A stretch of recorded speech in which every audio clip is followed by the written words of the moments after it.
On the Mic is brought to you by Patreon. Head there now to get an uncut version of this interview, thumbnails from the show, my scripts, and more.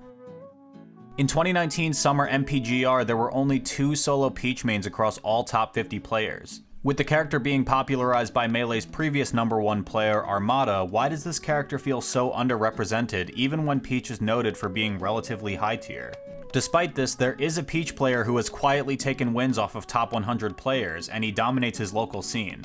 This player is currently the 3rd best player on the New York City Power Rankings, and he's ranked 0 on the New Jersey Melee Power Rankings. In addition, he recently upset the MPGR's #5 player Wizzrobe at Genesis 7, and he was just voted into Smash Summit 9, a prestigious invitational tournament with only 5 available nomination slots. With as talented as he is though, this player had never broken into the top 100 until this year. Why is that? Well, MPGR rank 73 and East Coast Peach player Ryobeat is here to help us answer these questions and to provide some insight on his character choice. What's up everyone? My tag is Ryobeat. I'm a Peach from Tri-State and I've been playing Melee competitively for about 8 years. So Ryobeat, how did you decide on Peach as your main? Run me through your character history and what helped you land on Peach. I grew up watching Mango versus Armada, as a lot of people that started in like 2012, 2011-ish era kind of did. I had like a really weird relationship to how I viewed the grand finals of Mango versus Armada, where it was like, I really liked Mango's style. I love that he was the aggressor and like always pushing his advantage and stuff like that. But I particularly liked Peach. I think that she just kind of slowly takes hits here and there and like adapts to her opponent.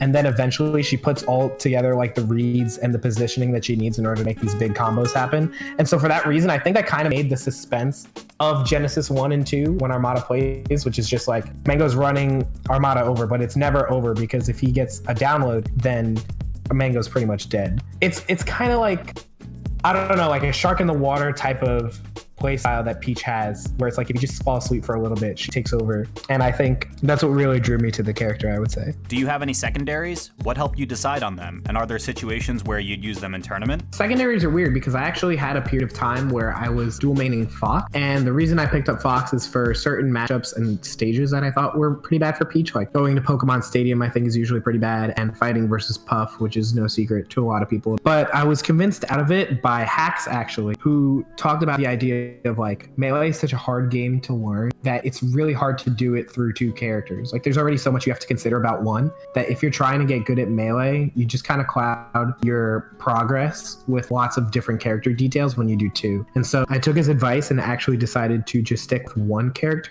His theory was that once you become a really good player, you will be able to learn any character you want with ease because you understand Melee fundamentals. But when you're just starting to get good at Melee, it's better to just have 1 lens so you don't over confuse yourself. What aspects of your character do you find unique to Peach? Is it possible for a more represented character like Fox or Falco to have a Peach type playstyle? A Peach style of gameplay abuses the way in which their opponent like looks for kills and looks for certain options and just denies them momentum. When I think of like a really good Peach player, I think of someone who is able to live until like 200% because they're calling out all of the kill options their opponent's going for. I think of someone who's like able to read rolls and read spot dodges and defensive options to make huge combos happen. But she kind of does it in a weirder way that's not like Puff or Ice Climbers, where like they just kind of look for one big opening, whereas Peach is looking for like scattered medium-sized openings. I think if a Fox or Falco were to play like that, it would be like a spacey that like just refuses to get edge guarded and has like really amazing, and then by living just like barely turns like these scenarios that would be disadvantaged for them into like a big reversal kill. I think that's like the essence of like what Peach does in Melee.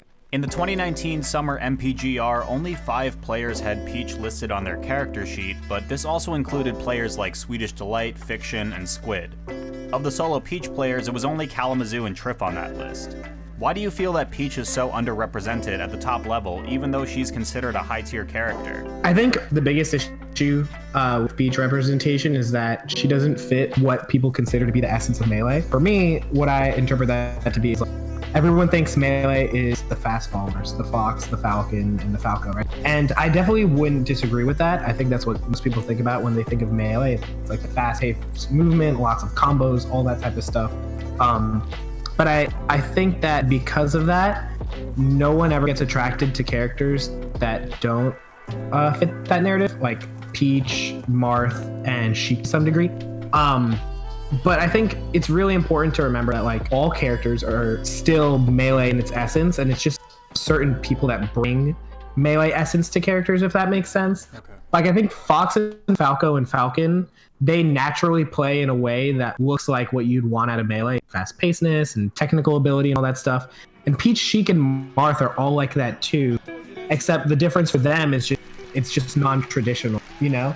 Like I feel like when we look at someone like Zane, right, we know him to be an incredibly technical and melee-like player. Like when we see Zane, it's like, yes, this is the game I grew up with, and this is what I want to watch. But when you first start the game as Marth, you don't really get that technical ability. Like it doesn't look like melee at first, where you play the fast followers and it already looks like you're playing melee. My read is that Peach in the meta is not read as someone that's very melee-like, and so no one wants to play her to start with, even though once you really get technical with her and really understand the character, you realize she's just as melee essence as Fox.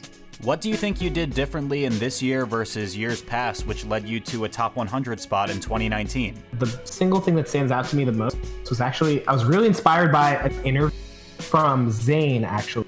It was an interview after he won Shine 2018 with, he was interviewed by Ipengu. I think Ipengu asked something along the line, how did you get so good in 4.5 years? Like, you are very much like a very standout person in terms of growth. And he was just like, honestly, like there's no shortcut. I've been playing for 4.5 years and I don't think I've taken a break for more than a week or so. Like I play a lot. And so I thought about that, and like I think a lot of people in the community, and myself included for like the longest time, think too much about the external factors that they can't control as reasons as why they lose, right? So they say like, oh, I went to the but I had school during the day, so I was distracted, or oh, I didn't put in this amount of hours during the week, therefore I can't do well, or like, oh, I went to this thing, but I didn't get enough sleep, so I couldn't do well, or something like that. And like, yeah, like to some degree, those things can be valid, but they're not very productive in terms of actually fixing your gameplay. And so what I learned from that interview of just like, I just play a lot of melee and I focus on melee, is I try to throw away all the different ideas I have about why I could lose that are not related to melee. I wanted my thoughts to only be related to melee. And so when I lose, even if I got 4 hours of sleep and I don't know, I was in class all day and I hadn't touched the controller in like a week, I just tell myself, like, what did I actually do wrong here? Like, why were my edge guards bad? Why were my neutral interactions weird? How did I get punished so hard? And I never, ever wanted my reason to do something that wasn't melee related. Like, I didn't want to say, oh, I just messed up. It's like, no, but I didn't do it. Like, I should be able to do it no matter what. And just try to give myself less excuses externally and more focus on the actual game plan. And that really started to help me a lot. I started to go to a bunch of tournaments and just even like win or lose, just kind of view melee as like something I needed to work at and to solve. I was just telling myself like, look, no matter what happens at this tournament, win or lose, I need to be good at melee to like get ranked. So I'm just gonna have to work at the game itself. Are there any hidden boss Peach players who we should be looking out for? I probably want to give 2 shout-outs. The 4 new Peaches of the top 100, me, Aura, Mog, and Polish. We're all new on the top 100. We all have very different, and we all try to push each other a lot in order to like get better with Peach and to learn about the character. Ever since like we were all getting good throughout the year, we've all messaged each other a lot, we've game planned a lot, and thought about like how we need to advance the character. And obviously, we're not high-end top 50, but I think like if we work together, we can all make top 50 and show the huge spectrum in the ways that Peach can be played. But if there's a single person that's not top 100 that's pushing the character, it's Wally. He is a Peach from New Jersey who is constantly on the grind. He drives to tournaments that are incredibly far for him by himself just to play. And he's always messaging me about for Peach. And something we need the most in the Peach community is someone who's really interested in labbing and figuring out the correct answers for Peach. There's not a lot of like verbalization of what she needs to do, but Wally is someone who's always looking for. I think he's going to become top 100 by the end of the year. What general advice do you have for players trying to get good, perhaps even top 100 level? I think if you want to improve in Melee, first you need to love the game with all your heart. You need to have your favorite players that you look up to. You need to have like a play style you want to have. And like think about the identity you want to have as a player when you get into it.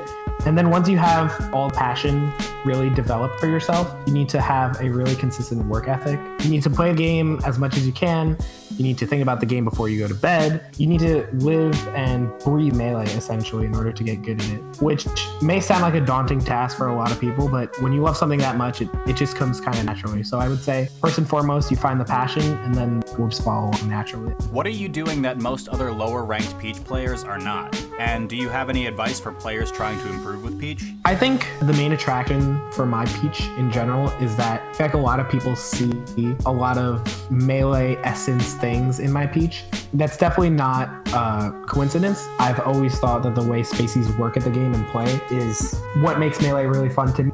And so when I play Melee, I kind of try to play it like Spacey, where I play super aggro, super rush down, lots and lots of tech skill in my stuff, just as a way to like almost motivate myself. I think when you really enjoy the way that you play and you enjoy Melee, you can really push yourself out of like some plateau moments, just because working towards a game that you have fun with is inherently fun and you like get to grow through that. And so I think something that lower level Peaches don't do that I do is they don't really think about the fun parts about Peach for them. I think a lot of people that play Peach, they play her because they saw Armada do it and they're trying to learn from the top Peaches and just try to replicate it. Do what makes you happy when you play. I think that's what keeps you in it for the long run. And it's not necessarily like the optimal thing to do, but I think motivation is a big part about Melee. So as long as you're having fun with it and like bringing your own flavor to your Peach, I think that's what will push you really.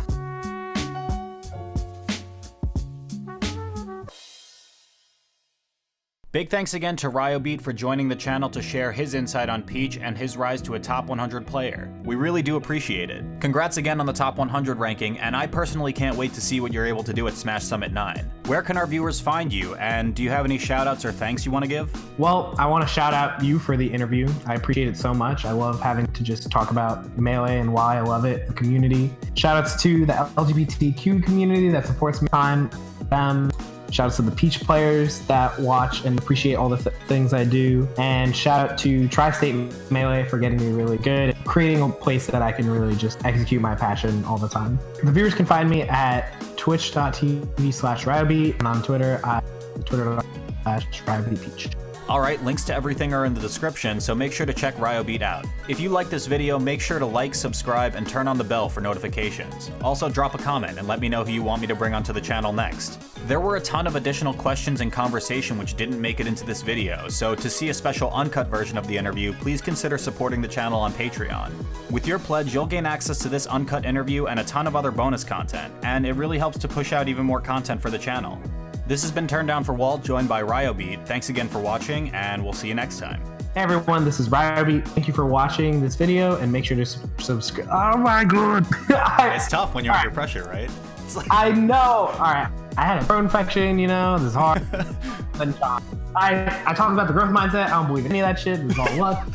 Definitely put that in the video. Okay. Hey everyone, this is Ryobeat. Thank you for watching this video, and make sure you subscribe to Turn Down for Walt for more content. Alright, let's fucking go, dude.